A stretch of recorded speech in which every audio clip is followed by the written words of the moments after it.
Guys, or this is a new face here that we have on the show. It's a pop-up.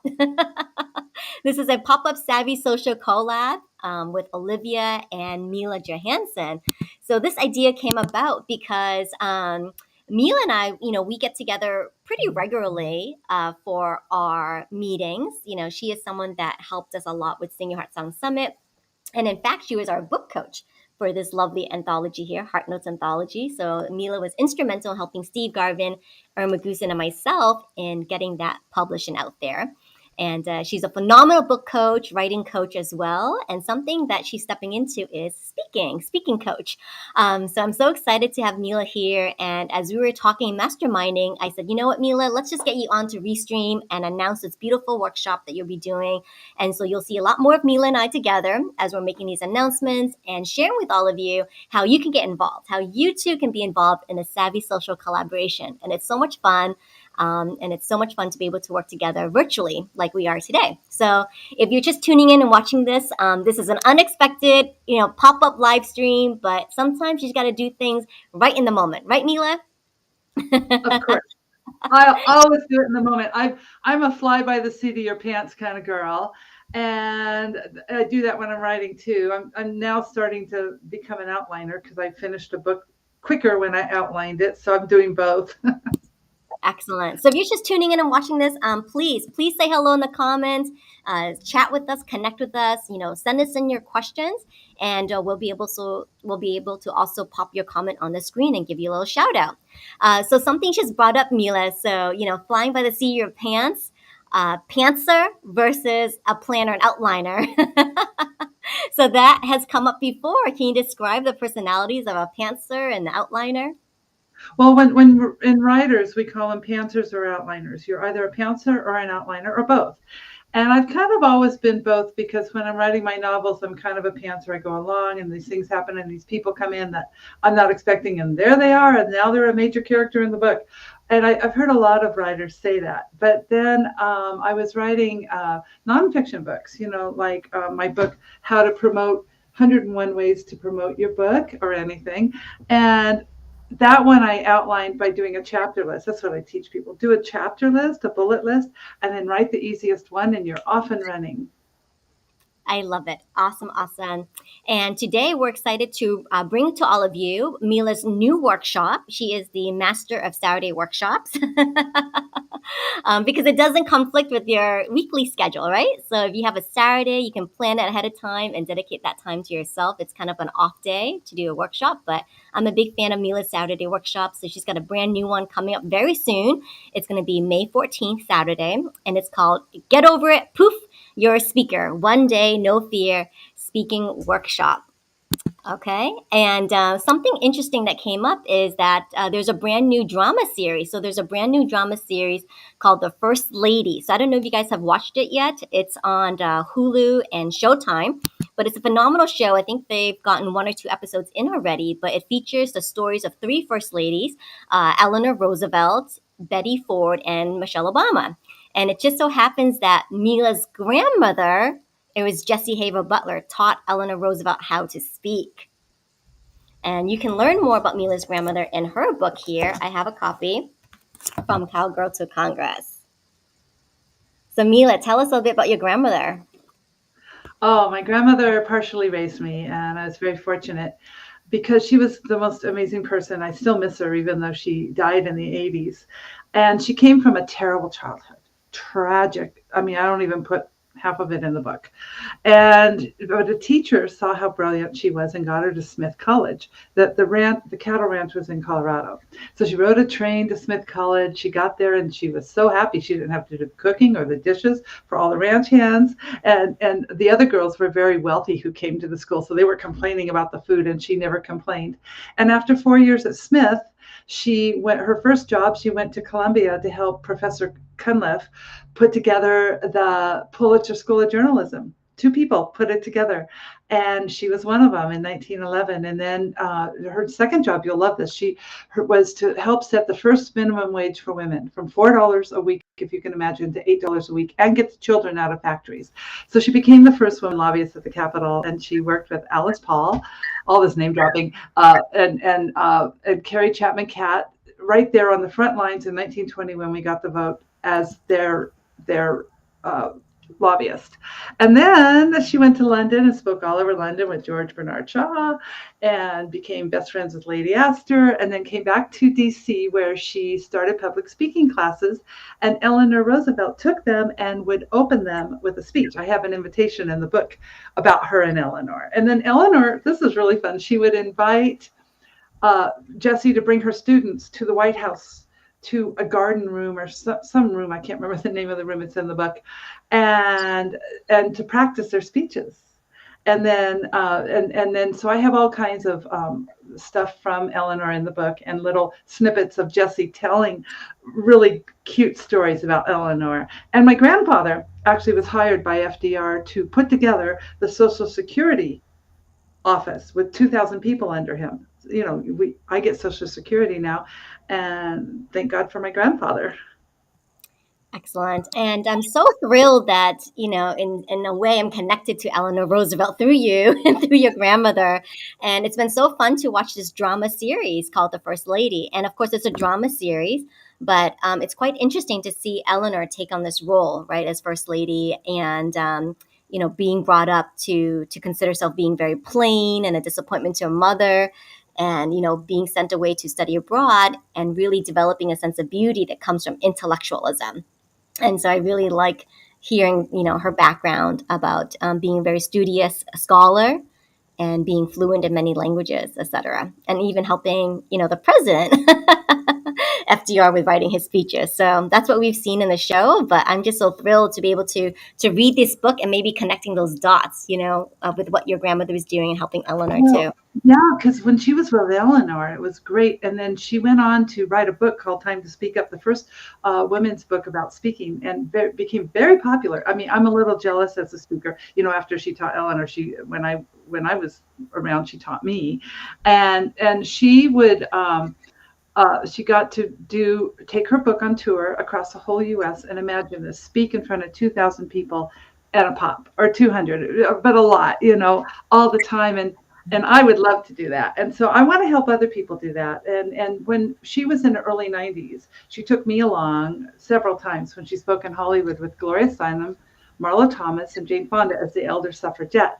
So I learned public speaking from her. I've been teaching it for years, but now I'm just starting an online class and putting it online. And I'm really excited because what I want to do is help people who have fear get over it. I have some really easy, fun techniques.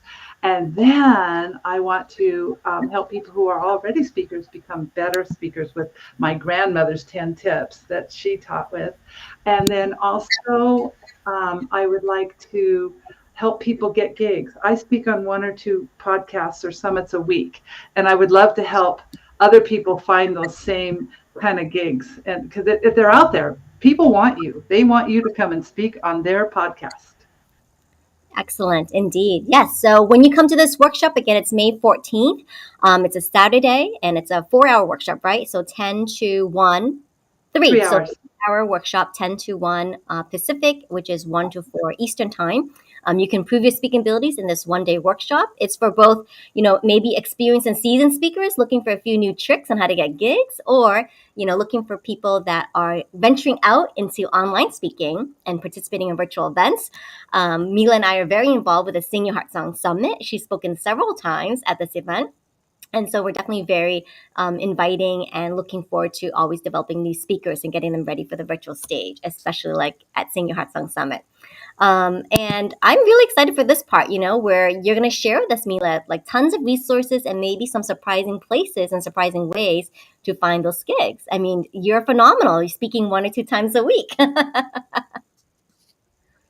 I love it. When I grew up, I always wanted to be a speaker like my grandmother. And I was on the speech team and debate team in college, but I wasn't very good back then. But I have done so much speaking all my life now that it's one of my fortes. Fantastic. So you'll see here on the screen, this is the date and time. So it's Saturday, May 14th. Go ahead and book your calendars right now, and a 3-hour workshop. And here is the link that you'll need to go to register in advance. And let me see if I can share the screen so that way Mila can walk you through the website. Hang on one second here. So we're going to show you the screen. Speaking workshop in a day. All right. Here you are. So this is a website registration page, and you'll see the dates again, Saturday, May 14th, the time slot. And there is a fee for this, so it's $27. So that's incredible value to be learning from Mila for 3 hours. And plus, I think, Mila, you're giving away a freebie today, right? Yes, I'm giving away the 10 tips, actually, 10 tips to rock every speech you make. And, they go through things like, first of all, thanking your host, like, thank you, Olivia, for having me on your show today. And also, there's one of the biggest tips ever in the entire world that most people don't realize. Do not memorize your speech. That is death to a speech.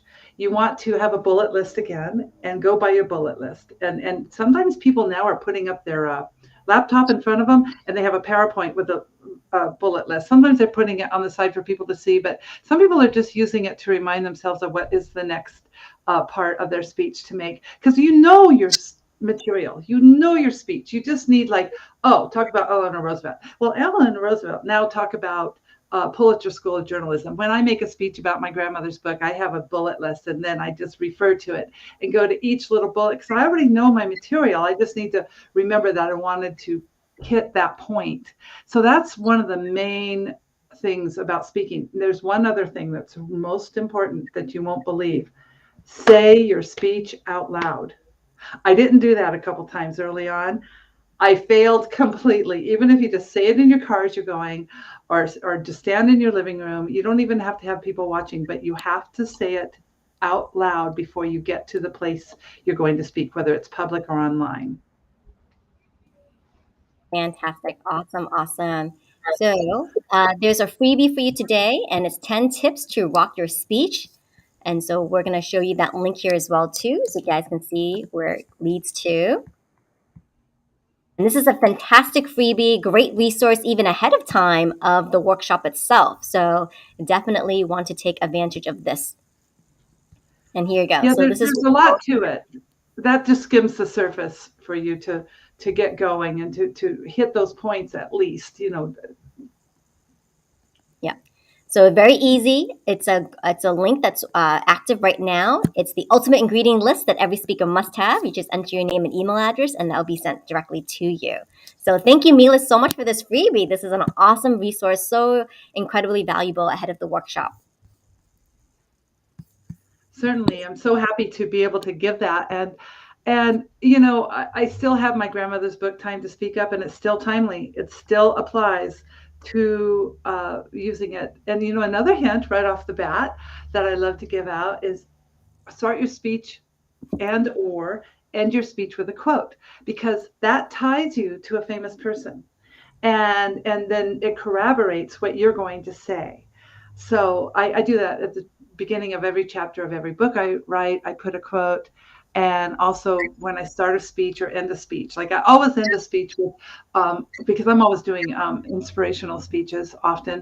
And I always end with Oprah's statement where she says, whoops, I said, that's a no-no.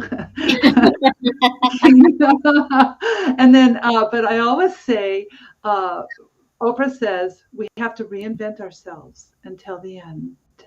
And that's the end of my speech. Or Glenda the Good says, you always had the power. So it's good to take your last word and give it a punch and a meaning and maybe a pause right before that last word. Pizzazz. I love it. Give it some pizzazz. Oh, I just want to give a shout out to Tanae. So Tanae is watching this. So thank you, Tanae, for jumping on. And Tanae is loving that suggestion, Mila. So thank you. She's been learning that as well. And I love that you said that because it really, will help your speech end on a good note, right? And like you said, just kind of help people associate that quote that you have with their overall message. And one thing to challenge yourself is maybe do an impersonation, voice impersonation. I've met people who've done voice impersonations too, with practicing that quote, that ending quote. Well, some of those people are hard to quote, but mainly, I've been an actress all my life, and I've been on stage forever. And the thing about that is that acting, you're hiding behind a character, and there's the veil and all of that. But speaking, it's you out there. And right now, people want you to be real. That's why you can get over your fear right now, because they want you who you are, as what your voice is, what your experience is. They want your story. They want you. They want you raw and real. That's what people want. And chatty. Chatty is really in, even in books right now. A lot of the books are kind of chatty, like, hey, do you want to write a book? Or you've been thinking about writing a book? Or whatever it is. That's one of the beginnings of one of my books. But people want you to be real. And so when you're making your YouTubes or live screening like this, they want you to be real. Now, I can go off and make a complete polished speech, which sometimes you need to, like if you're going to do a TED Talk or something. And I would practice a lot for that. But a lot of times it's that you know your material. Know your material and the rest will follow. Excellent. Love it. Love it. So thank you. If you're just tuning in today, this is a pop-up Savvy Social Collab announcement between myself, Olivia, and Mila Johansen, the wonderful book coach. And she's one of the coaches that can help you get your short book out there. That's also a really fun workshop. And she has a brand new workshop that she's organizing. And it's coming up May 14th. 1 day no fear speaking workshop with plus tons of new tips and resources to help you find speaking gigs too. So this is what we're discussing today, and we've got some links here for you to go and sign up. So I will definitely be there. I'm really looking forward to this collaboration with you, Mila, and helping other people get their message out there. We have another question here. We do. Today's Yeah, asking, yeah. where do you draw the line being real and professional? That can be a thin Well, line. I think When it's it authentic, too much authentic. right, right. I think it depends who you're speaking. Like if we're speaking here with Olivia on a podcast that's friendly, happy, I can be a little more relaxed. If I'm speaking in front of a group, often I speak in front of women's groups and even online. So then I have kind of a PowerPoint that I'm going through to remind myself to make sure I stay on track. And then I polish my speaking a little bit more. Enunciation is paramount for everything. Of course, I had to learn that in theater and teach that in theater. But so you want to know, where are you speaking? The gig you're going to will denote whether it needs to be chatty, friendly, professional. Let's say you're doing a TED Talk. Then you probably want to be completely professional. And those are available out there. People are looking for TED Talk speakers who have unique stories. And it's not a place to sell, is what I'm hearing. It's more of a place to share your story and maybe ways to get around obstacles and tragedies or whatever. But the main thing is to know your audience and how far you can go. And let's see. Oh yeah, yeah, yeah. A lot of people do get on with bed hair and pajamas. Don't do that. Yeah, I had one. I have I mentor a lot of people, but I have a lot of mentors too. And one of the speaking people that I follow, just because I like her group and her people, is she said, make sure you're not wearing your pajamas when you come in here. You have to be professional every single time. So even if they're going to do it, don't you do it. Let's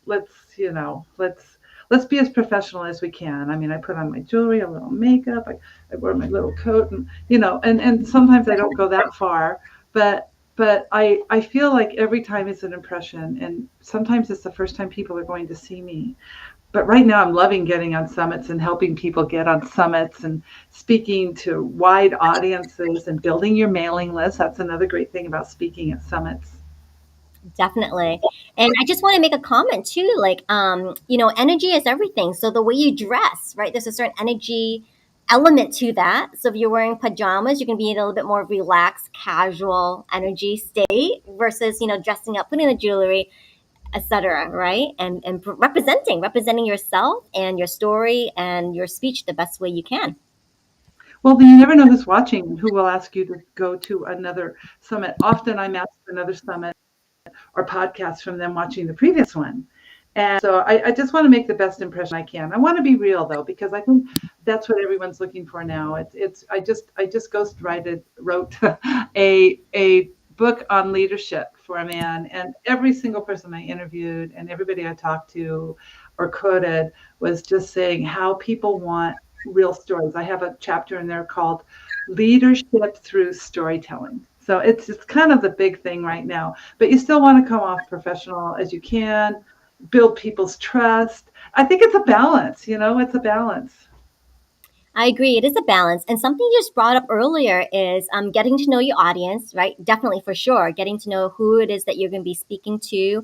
And then also maybe just checking out some previous episodes or previous podcast interviews, right? And getting a feel for the host, getting a feel for how they're going to ask questions, how they're going to, present questions to you, etc. So you can be prepared in that way if there's a curveball.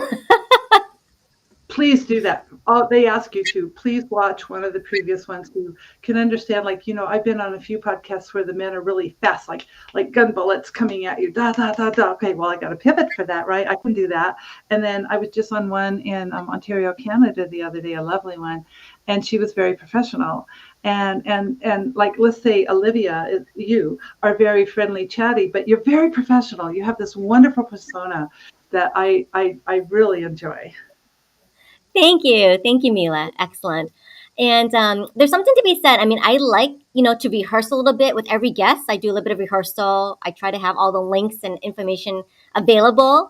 And at the same time, I also like to leave room for some spontaneity and the casual bantering too. So thank you, Mila, for playing along. Oh, thank you. I'm honored to be here. Excellent. All right. And something else I wanted to mention to you is that you're just so full of service. Like, I just see you really being of service, giving service, helping others to be their best, whether that's on stage, virtual stage, or in books, right? So getting their short book done out there in Amazon Kindle. And you've got this amazing network and list, like a collaboration list. And so I would highly suggest everyone, if you're looking to make it easier on yourself and just find people you can partner with. Mila is definitely a person for that. I love being on your list and getting sent, information, relevant information about things that I can participate in. So Yes, that is some thank you. true Yeah. collaboration too. Yeah, and right now I've been offering this laser coaching. I do it for super reasonable, and someone can work with me for 3 months, 6 months, or a year. And most people have signed up for their books, but lately I've had a couple people sign up to get speaking gigs and to let me help them with their speeches. That is fantastic. Wonderful. And one thing, I mean, speaking and writing can go hand in hand, Well, right? that is one reason we write these books. See, this is my book, 101 Surprising Tips to Promote Your Book, and it's a thin book. It's a short book compared to my grandmother's book. This is 75 pages. That's 300 pages. But the great thing is, before I even published it on Amazon, I gave away like 2,000 or 3,000 at summits as my free gift. And then you can take a portion of your book for a free gift. Because when you speak on summits, this is one thing I do need to go over in the class and podcasts. Everyone wants a free gift. So it can be the 10 tips. It can be, and there's paths of getting it to them. And, or else it could be part of your book, one chapter, or it could be an hour with you. It's all kinds of things you can do. But that's another big part of speaking right now, is to have some kind of gift that you can pass around. Absolutely. And ebooks are great too, because you can just like email them, or you can set sales, right? Like download today and only today for free, or 99 cents or something like that. Like, that's been fun to do too, setting up Well, those I kind of did a PDF of this. Here's what you do. When you publish a book, you publish your paperback, and then you wait a month. So all your friends and colleagues buy the real book and put it on their shelves. Then about a month later, you do your ebook. But in between, you have your PDF, like just an online thing, so that you can give that away while you're speaking. You don't have to wait for a book to start speaking, because you already know your material. Excellent. Okay. See, Mila's always has these tips top of her head. So if your grandmother was watching you now on live stream announcing this, what would she say? She would be so proud. She published her first book. I'm so jealous. She went to Harper and Row, and she knew a man that worked there, and he said, "Oh, I'll publish it just like that, without hardly even seeing it." So I would love that to happen to me. But anyway, and then this book, when she wrote when she was older, her memoir was 600 pages. I had to cut it down to 300, but she couldn't get it published. So I think she would be thrilled, or is thrilled, and writing the book let me be close to her again, because we were joined at the hip. We did everything together. I am who I am because I knew my grandmother.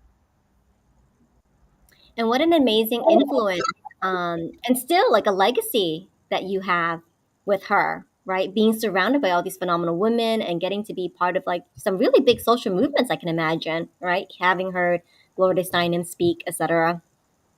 Well, it's funny, when she passed away, all the Now Women, National Organization of Women, came to me because she worked closely with them and said, "Are you going to march in her place?" And I was young and I was really naive. And even when I met Gloria Steinem, I didn't really know who I was meeting. You know what I mean? Now I'm like, whoa. But anyway, and I said, I flippantly said, I wasn't flippant back then, I was shy, but I said, "No, my grandmother already told me I'm emancipated because of the work she did." And so I didn't them, but I became very much like her. I became very militant about something when my child was born, and that is pesticide, the overspraying of pesticides and poisoning our children and ourselves. And I have exactly become my grandmother.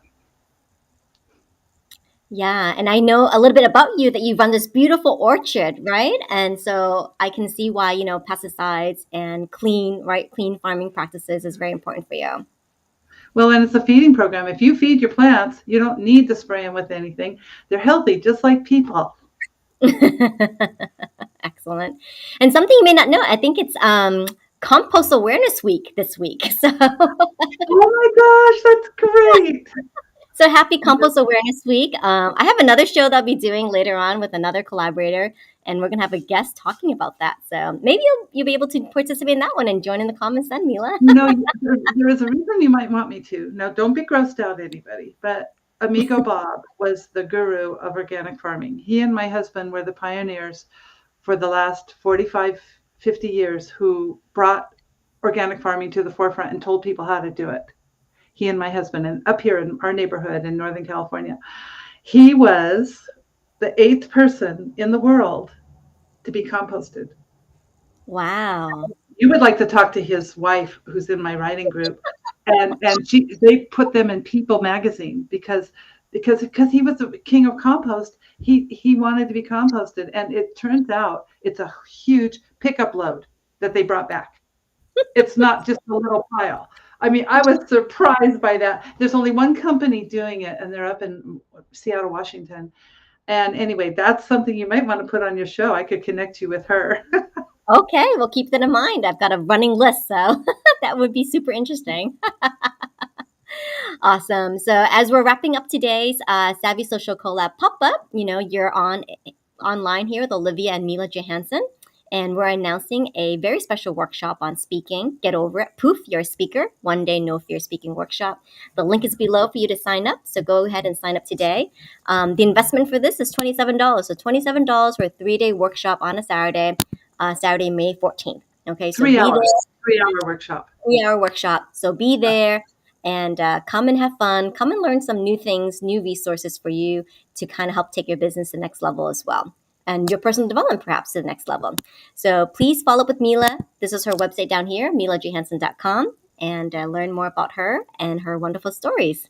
Thank you, Mila, for being on today, and stay tuned. So watch this space because there will be many more announcements to come for Mila and I. So stay tuned. You definitely want to catch on the ride with us.